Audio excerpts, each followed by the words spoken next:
हाय दोस्तों, मैं हूं आपका सीए साथी। आपका व्यापार तो चल रहा है परंतु आपको प्रॉफिट के बारे में नहीं पता। आपने अकाउंटेंट मेंटेन कर रखा है परंतु वो आपको मंथली ट्रांजैक्शन के साथ साथ मंथली प्रॉफिट के बारे में नहीं बताता।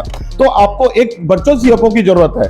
वर्चुअल सीएफओ क्या होता है वो मैं आपको इस वीडियो में बताना चाहूंगा। सबसे पहले मैं आपको यहाँ पे क्लियर करता हूँ कि अकाउंटेंट और वर्चुअल सीएफओ में क्या अंतर होता है। मैं आपको बताना चाहूंगा कि अकाउंटेंट का क्या क्या रोल है। अकाउंटेंट इसके जो रोल्स होते हैं वो होता है बुक कीपिंग बनना, यानी वो अपनी बुक कीपिंग को कंप्लीट करेगा, आपको टैली में या आपके किसी भी अकाउंटिंग सॉफ्टवेयर में डाटा डाल के देगा। अब हम आगे बात करते हैं कि वर्चुअल सीएफओ का क्या क्या रोल होते हैं। वर्चुअल सीएफओ आपको फ्यूचर की टैक्स प्लानिंग करता है, आपको साथ ही साथ में ये बताता है कि आपको नेट प्रॉफिट कितना निकल रहा है या आपकी कॉस्ट को किस तरह से कम कर सकते हैं। जैसे कि आपने व्यापार में देखा है कि आपके पास डायरेक्ट और इनडायरेक्ट एक्सपेंडिचर आते हैं, तो डायरेक्ट एक्सपेंडिचर को कैसे रिड्यूस कर सकते हैं और इनडायरेक्ट एक्सपेंडिचर को कैसे हम मैनेज कर सकते हैं। अब हम आगे बात करते हैं कि 2026 में वर्चुअल सीएफओ इतना इंपॉर्टेंट क्यों हो गया है। 2026 में कंप्लायंस काफी डिफिकल्ट हो गई है, जैसे कि आपने जीएसटी रिटर्न फाइल करना है, टाइमली जीएसटी रिटर्न की कंप्लायंसेस पूरी करना है और साथ ही साथ में आपको बैंकिंग के लिए डाटा प्रिपेयर करना है। तो ये सारे काम आपको वर्चुअल सीएफओ आसानी से करके दे सकता है। अब हम बात करते हैं कि वर्चुअल सीएफओ या अकाउंटेंट में से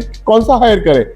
यदि आपका व्यापार स्मॉल स्केल में चल रहा है और उस स्मॉल स्केल को व्यापार को संभालने के लिए आपको एक अकाउंटेंट सफिशिएंट है, जैसे कि वो आपकी बुक कीपिंग पूरी कर देता है या टैक्स कंप्लायंसेस को कंप्लीट कर देता है। जहां पर आपको फ्यूचर के सपने आ जाते हैं, जैसे कि हमको अपना व्यापार एनहांसमेंट करना है या आपको अपने नई तरक्कियों पर पहुंचना है, तो आपको वर्चुअल सीएफओ की जरूरत पड़ेगी। अगर आपको अपने व्यापार को एनहांसमेंट करने के लिए वर्चुअल सीएफओ हायर करना है तो नीचे दिए हुए नंबर पर संपर्क करें। धन्यवाद।